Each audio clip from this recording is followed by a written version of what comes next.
Gémeaux, bonjour à toutes et bonjour à tous. J'espère que vous allez très bien et je suis ravie de vous retrouver pour cette nouvelle vidéo dans laquelle nous allons parler de vos énergies pour le mois d'août 2024, sachant évidemment que quand je dis vos énergies, bien sûr, c'est à condition que tout ça ait du sens pour vous et que vous puissiez vous reconnaître dans ce tirage. Merci en tout cas pour votre présence. Merci beaucoup pour vos soutiens, pour vos engagements sur la chaîne. Merci de tout mon cœur pour ça. Alors, on va parler d'abord des arcanes majeurs de votre tirage. Vous avez le pendu. Le pendu, c'est la carte qui était venue lors du tirage semestriel. Donc, elle est importante parce qu'elle nous donne un petit peu la tonalité un peu d'un fil conducteur, on va dire, hein, par rapport à tout ce que vous avez peut-être à vivre durant ce mois. Vous avez la première ligne que des arcanes majeures. Vous avez ici l'ermite et le fou dans l'état d'esprit. Donc ça, c'est vraiment intéressant. On va voir ça. Les amoureux dans la position de ce que vous désirez le plus. L'étoile, vous avez vraiment beaucoup d'arcanes majeures, hein. L'étoile dans la position de ce qui va peut-être venir vous aider. La force dans le défi. L'empereur dans la sphère professionnelle, gestion du quotidien. La roue de fortune ici dans la position dans la sphère émotionnelle, relationnelle et sentimentale. Et j'ai fait le tour. C'est impressionnant. Ça peut être vraiment un mois très important pour vous. Par rapport à, on va voir, mais peut-être par rapport à des blocages et à des choses qui vont commencer à se déverrouiller peut-être. Et ça peut être vraiment très important pour vous. Des deniers, au milieu de tous ces arcanes majeurs, des deniers, des épées, pas de coupe, des deniers et des épées. Pas de coupe, pas de bâton. Les deniers et les épées, ben, c'est la réflexion, le mental et puis l'action. Alors, Gémeaux. Vous aviez au mois de juillet le chariot. Alors, c'est intéressant par rapport au pendu parce que le chariot nous parle de tout ce qui a évolué, de tout ce qui a progressé, de tout ce qui a fait du chemin au sens propre comme au sens figuré, avec l'idée que vous avez vraiment concentré votre attention sur les objectifs, sur les finalités, voilà, vous êtes resté vraiment, vous avez pris une direction et vous vous êtes dit, allez, je vais aller dans ce sens et je vais tout rassembler à l'intérieur de moi pour faire ce travail, ce parcours, ce chemin-là. Le chariot nous parle aussi des déplacements, du territoire, du changement de territoire parfois, des déménagements, des voyages, etc.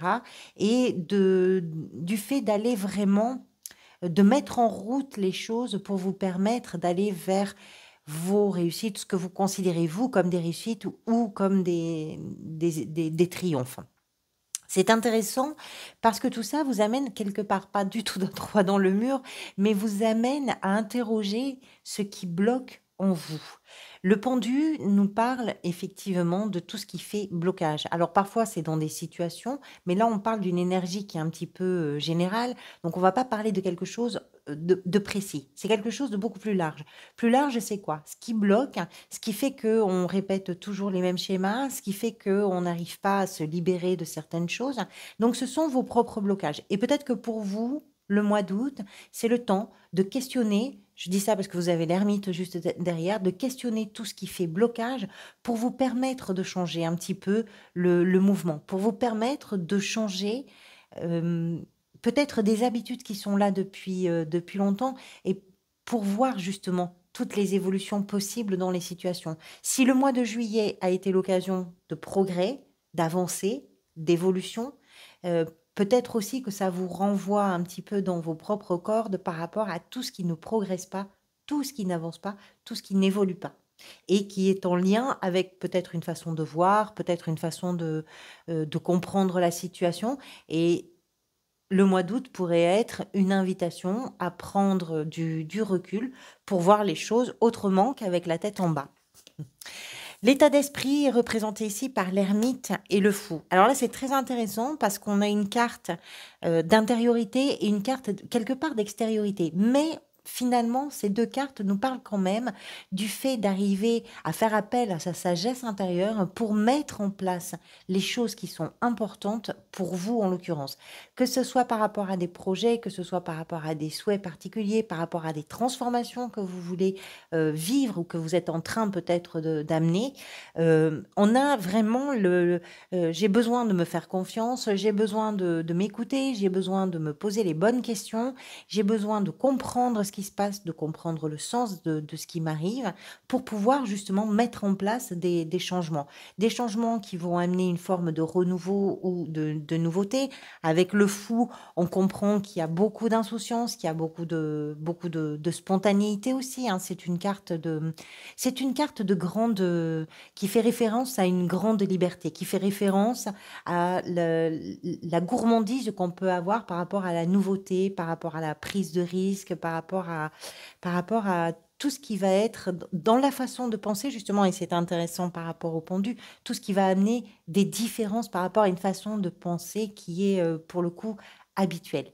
Euh, le fou, le fou se sent libre, le fou se sent audacieux, ou audacieuse d'ailleurs, parce que il y a sans doute une grande confiance par rapport à des décisions. Euh, Pourquoi? Parce qu'il y a des incertitudes, mais de toutes ces incertitudes, vous arrivez, vous, à avoir une considération, une réflexion en prenant du recul, en vous donnant aussi le temps de réfléchir à la situation, vous arrivez à prendre du recul et à voir les choses différemment. Et tout ça, c'est quelque chose qui va venir vous faire bouger, mais vraiment de l'intérieur, je pense. La 5 de denier représente ici ce qui s'est peut-être manifesté pour vous. Alors la 5 de denier, c'est une carte, vous le savez, qui est associée à des notions de, on va dire, de déséquilibre, de peur, de manque, de perte d'argent, d'insécurité, de pauvreté. Alors, tout ça, on va faire quelque chose d'un petit peu général. Peut-être que vous avez dû surmonter des peurs.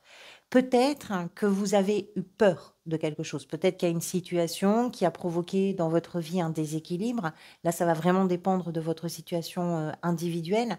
Mais d'une façon ou d'une autre, ce que cette carte nous raconte, c'est que il y a eu, et c'est derrière vous, une période avec une forme d'instabilité par rapport à votre sécurité, qu'elle soit concrète et matérielle ou qu'elle soit dans votre vie euh, intérieure, pourquoi pas. La 5 de denier, effectivement, va parler des biens, de l'argent, etc. Mais ça peut parler aussi de ce qui est important pour vous. Et quelque chose est peut-être venu déstabiliser vos valeurs, déstabiliser vos croyances, déstabiliser plein de choses.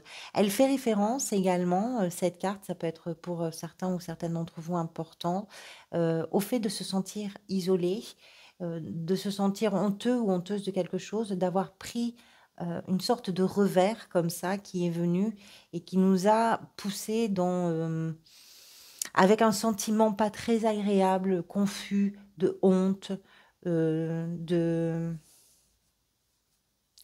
comment je pourrais vous dire? Oui, de honte, je ne saurais pas le dire autrement. Donc peut-être que tout ça a joué sur la réflexion que vous amenez là, que vous élaborez au mois d'août, sur le fait de comprendre pourquoi il y a toujours les mêmes blocages, pourquoi ça bute toujours aux mêmes endroits, et pour voir comment vous pouvez mettre en place quelque chose de nouveau.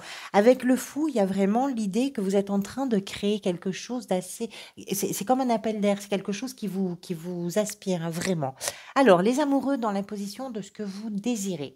Je pense que ici, ça va représenter non pas une personne, ça peut être le cas, parfois ça fait référence effectivement à une relation, mais pourquoi pas d'ailleurs, je ne vais pas l'exclure complètement. Peut-être que ce que vous voulez, c'est avec l'aide de quelqu'un dans votre entourage, de quelqu'un qui est très important pour vous, mais pour qui vous-même vous êtes particulièrement important ou importante. C'est peut-être trouver au cœur de cette union, de cette relation, qui peut être amoureuse, amicale ou familiale, un soutien qui va vous permettre justement d'avancer et d'évoluer. Ça peut être ça. Mais les amoureux font aussi référence à la dualité, à l'hésitation et au choix que l'on doit faire. Le choix dont il pourrait être question, c'est un choix évidemment émotionnel. C'est-à-dire que peut-être que ce que vous voulez, c'est arriver à trouver votre place dans toutes vos hésitations, dans tous vos doutes, dans tout ce qui fait dualité chez vous, ce qui est paradoxal, dans tout ce qui fait que vous êtes divisé, mais arriver à trouver le chemin qui est le vôtre entre tous ces pour et tous ces contre pour pouvoir véritablement avancer. Ce qui est important aussi avec les amoureux, que ce soit par rapport à une relation ou vis-à-vis de vous-même, c'est que c'est une carte qui nous explique qu'il y a quand même un renforcement et là aussi une évolution avec une acquisition d'expérience, avec une maturité, avec une compréhension qui est un peu plus grande, on va dire, qui permet vraiment d'évoluer, qui permet de progresser. Donc, quelle que soit la situation pour vous que peuvent représenter les amoureux, il y a quand même ces perspectives-là ou ce désir, cette envie d'avancer. L'étoile ici, j'espère que vous voyez bien, commence à faire un petit peu sombre. Je vais essayer d'éclairer un petit peu là. L'étoile dans la position de ce qui va peut-être venir vous aider. Alors l'étoile, c'est après une période qui a pu être compliquée, c'est enfin le retour de la lumière, de la possibilité, de l'issue, c'est entrevoir une sortie, on va dire, favorable par rapport à une situation qui a pu ou qui est peut-être encore un petit peu complexe. Et ce qui va venir vous aider, c'est que vous êtes en train de comprendre que quand on y croit, que quand on se fait un peu confiance, que quand on écoute ce qui se passe à l'intérieur de soi aussi, on arrive à trouver le chemin. C'est comme si vous étiez en train de naviguer et d'essayer de trouver avec votre boussole intérieure la bonne direction entre vos peurs, vos hésitations, vos doutes, vos blocages, et vous le faites, hein. Vous le faites avec volonté, mais il y a aussi une part un petit peu, je dirais, un petit peu spirituelle avec l'ermite et l'étoile, qui fait que même si vous le faites concrètement, il y a quelque chose qui se passe hein, et qui est un peu dans la réflexion, qui est un petit peu dans le recul et aussi dans le repli. Mais c'est pas un repli négatif, c'est de prendre le temps de s'écouter de l'intérieur en réalité. C'est ça dont il est question. L'étoile nous explique aussi que ce qui peut vous aider, c'est d'arriver à suivre un petit peu ce qui vous permet d'avoir de l'espoir en réalité. Parce que c'est aussi une carte d'espoir. La force qui pourrait être un défi pour vous. Alors le défi, ce serait de tenir bon, de faire preuve d'endurance, de résilience, de détermination par rapport à des situations qui peuvent vous éprouver d'une façon ou d'une autre, particulièrement si vous vous trouvez confronté à vos peurs et à vos inquiétudes. Si vous vivez sur le plan professionnel, sur le plan familial, amical, amoureux, des situations qui font remonter comme ça, des peurs, des phobies, des inquiétudes, des peurs de l'absence, du vide, du manque, de je ne sais pas quoi.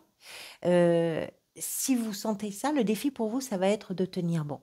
Ça va être de vous dire, je suis capable de faire face à mes peurs et je vais pas m'en détourner. Je vais comprendre pourquoi j'ai peur. Je vais comprendre peut-être ce que je peux changer dans ma façon de voir tout ça pour continuer d'avancer. Le défi, il est là. Alors, le défi est là, ça veut dire que vous êtes capable de le relever. Je note quand même que c'est pas un petit défi parce que c'est quand même un arcane majeur. Donc, si ça vous parle, si ça vous raconte quelque chose, c'est un travail assez important à faire sur vous. L'empereur dans la sphère professionnelle et recherche d'emploi peut-être ou gestion du quotidien. L'empereur, c'est le chef, c'est le grand patron, c'est celui ou celle qui prend, le chef ou la chef, hein, celui ou celle qui prend les décisions, celui ou celle qui organise, qui structure, qui répartit les responsabilités, qui structure l'emploi du temps, etc. Donc, ce qu'elle nous explique, cette carte, c'est que vous prenez le pouvoir, en réalité. Quelle que soit votre situation, que vous soyez dans une activité, dans une recherche d'emploi, dans une gestion du quotidien, vous prenez les choses en charge, vous êtes comme vous agissez vraiment en responsable. Pourquoi?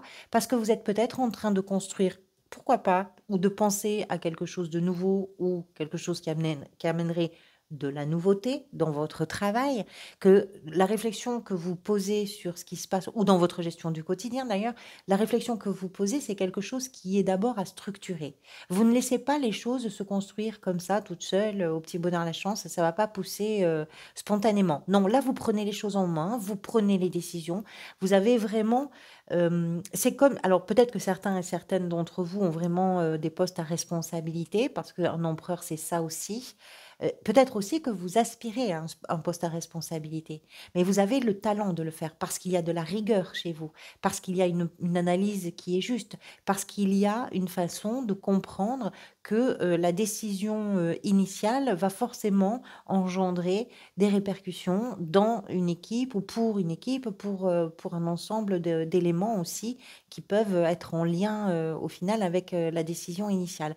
Donc il y a tout ça qui entre en compte. Alors peut-être que vous êtes en train de travailler à chercher quelque chose de la responsabilité. Si vous êtes un poste à responsabilité, si vous êtes dans une gestion du quotidien, ça nous explique que là aussi, vous prenez le pouvoir avec beaucoup de sérieux. Là aussi, vous vous organisez, vous faites en sorte que votre quotidien ressemble à quelque chose qui est bien pris en charge et qui est bien géré, c'est bien sur les rails. L'empereur, c'est pas quelqu'un qui prend les choses à la légère, c'est pas quelqu'un qui est là pour rigoler. C'est quelqu'un qui construit parce que de ses décisions, de va dépendre le bien-être des gens avec lesquels il vit ou elle vit, le bien-être des gens qui sont dépendants aussi peut-être d'une façon ou d'une autre de lui ou d'elle. Dans la sphère sentimentale, émotionnelle et relationnelle, la roue de fortune. Alors vous le savez, la roue de fortune, qui est l'arcane 10, les 10 sont associés à des fins de cycle. La roue de fortune, c'est l'arcane du changement. C'est l'arcane qui nous parle du destin, de la vie, de tout ce qui peut se mettre en place dans notre existence de façon pas forcément maîtrisée, puisque les changements sont amenés par ce que la vie a de beau souvent à nous offrir, des rencontres, des déménagements, voilà, il peut y avoir toutes sortes de changements et ça nous explique aussi cette 10 des arcanes majeures que vous arrivez peut-être là, à la fin d'un chapitre dans une relation ou dans vos relations en général. Mais je pense que c'est peut-être davantage dans une relation. Alors, fin d'un chapitre, ça ne veut pas dire que vous arrivez au terme d'une relation. Ça veut peut-être dire que, par exemple, dans une vie de couple, vous êtes d'atteindre une étape importante par rapport à ce que vous partagez avec vos partenaires et qui va vous permettre d'entrer dans la nouveauté. La roue de fortune amène toujours quelque chose de nouveau, elle aussi, amène toujours quelque chose d'agréable. On va la clarifier, bien sûr, après avec l'extension, mais les changements peuvent être vraiment bénéfiques et peuvent être partagés. C'est pas du négatif, hein. Je vais pas dire c'est pas du négatif, ça peut être du négatif aussi, mais il en ressortira forcément quelque chose de bien. Parce que quand cette roue-là se met à tourner, c'est parce que d'un point de vue, on va dire, euh, cycle naturel, vous êtes arrivé au bout de quelque chose, tout simplement. L'as d'épée représente ici ce qui est peut-être en train de se manifester pour vous. C'est d'autant plus intéressant avec le pendu, puisque le pendu nous explique que vous êtes devant vos blocages, devant vos difficultés à faire évoluer certaines pensées peut-être, et peut-être que tout ça est là pour vous inviter à réfléchir, pour vous permettre justement d'arriver à avoir un esprit clair qui va savoir prendre des bonnes décisions, qui va savoir lire clairement, qui va savoir s'exprimer clairement. L'as d'épée, on le voit, c'est un personnage ici qui tient une clé, c'est la clé de l'esprit. Et c'est d'autant plus intéressant avec le pendu parce que si ça bloque, ici vous avez on va dire que le travail que vous faites intérieur, beaucoup sur ce mois d'août, peut être un travail qui va vous permettre justement de déverrouiller quelque chose. C'est ce que je vous disais au début du tirage, il y a peut-être quelque chose qui est en train de se débloquer et de se déverrouiller pour vous. Et à la fin du mois, vous avez le roi d'épée, donc c'est très beau par rapport à... Vous avez la première carte de la ligne des épées, vous avez la dernière des cartes de la ligne des épées. Ce roi, vraiment, c'est le plus abouti en termes de réflexion, en termes de communication, en termes de prise de décision, d'analyse, d'autonomie, d'indépendance, de liberté d'esprit. et de capacité à analyser les situations de façon extrêmement claire, précise et surtout très juste. Il y a de la justesse dans votre compréhension intellectuelle, il y a de la justesse dans vos mots, il y a... alors parfois avec les épées, c'est toujours un peu à double tranchant, c'est-à-dire que les épées peuvent faire mal parfois dans la communication. Mais ce roi a suffisamment de maturité, que vous soyez un homme ou une femme, c'est pareil, ce roi a suffisamment de maturité pour que lors de ses prises de parole, les gens n'aient pas de blessures. Par contre, la parole est très claire. Elle n'est pas toujours très agréable, mais elle est pas méchante. Elle n'est pas, il n'y a pas vraiment d'accident dans la prise de parole, si vous comprenez ce que je veux dire. Et puis, c'est l'idée aussi d'arriver à un niveau de maturité dans tout ce qui est réflexion, communication qui peut aussi être en lien directement, pourquoi pas, avec le travail. Il y a de la rigueur dans la communication. On parle, avec un roi d'épée, on parle de tout ce qui est en lien avec la comptabilité, avec le droit, avec, avec la médecine. Ça peut-être que pour vous, c'est aussi quelque chose qui peut avoir du sens. Alors, je vais ramasser mon roi qui est tombé. Alors, je vais tirer les cartes pour l'extension. Donc, pour celles et ceux déjà qui peuvent me rejoindre, merci beaucoup. Pour toutes celles et ceux qui ne me rejoignent pas, merci beaucoup aussi. L'extension, on va clarifier un petit peu ce tirage. Ça vous permet, vous pouvez me rejoindre soit par le bouton rejoindre qui est sur la page d'accueil de la chaîne, soit par le bouton souscrire.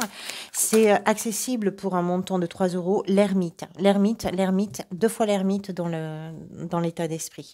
Donc ça renforce quand même l'idée qu'il y a une introspection, qu'il y a une vraie réflexion qui est profonde et qui doit être assez urgente pour vous. Parce que 2 fois l'ermite, c'est pas rien. Donc vous pouvez me rejoindre, c'est pour un montant de 3 €. Ça vous donne accès à toutes les extensions pour tous les signes. C'est sous forme d'abonnement. Vous pouvez, c'est pas du tout engageant, donc vous pouvez le prendre pour un mois. Vous pouvez l'arrêter quand vous voulez. C'est à vous de voir. Et pour celles et ceux qui ne me rejoignent pas pour l'extension, effectivement, je peux comprendre, vous avez suffisamment à faire avec toutes les cartes déjà du tirage général. Alors, ici, avec la 5 de denier, vous avez le roi de bâton dans ce qui s'est peut-être manifesté pour vous. Avec les amoureux, dans ce que vous désirez peut-être le plus, vous avez le roi d'épée, le même qu'ici. J'aime bien quand les cartes se répètent parce que ça nous indique les liens un peu plus forts qu'elles ont les unes avec les autres. La 9 de coupe, c'est très joli, c'est avec l'étoile ici dans ce qui va pouvoir venir vous aider. On voit qu'il y a beaucoup d'espoir pour vous par rapport à une situation, il y a peut-être une attente, mais une attente qui n'est pas inutile, qui n'est pas vaine. Il y a une attente parce qu'il y a quelque chose qui est en train de se profiler, qui est en train de se dessiner. Avec la force ici dans le défi, la 8 d'épée. Avec cet empereur, ici, la 9 d'épée. Ce que vous êtes en train de structurer, ça va vous sortir une épine du pied, probablement, dans la sphère professionnelle et gestion du quotidien, avec cette 9 d'épée qui est sortie. Avec la roue de fortune, vous avez la 2 de denier, dans la sphère émotionnelle, sentimentale et relationnelle. Avec l'as d'épée ici, dans ce qui est peut-être en train de se manifester, c'est la tempérance. C'est très doux, c'est intéressant parce qu'il y a il y a un équilibre entre la lame de l'as d'épée qui prend les décisions, qui sait clairement où les choses vont et la douceur de la tempérance. Et à la fin du mois, l'as de denier avec avec ce roi d'épée, pardonnez-moi. Merci à chacun et chacune d'entre vous pour vos soutiens, pour votre présence, pour votre bienveillance également. Prenez soin de vous, prenez soin des gens que vous aimez, profitez de l'instant présent. À tout de suite pour ceux qui me rejoignent, à très vite pour les autres.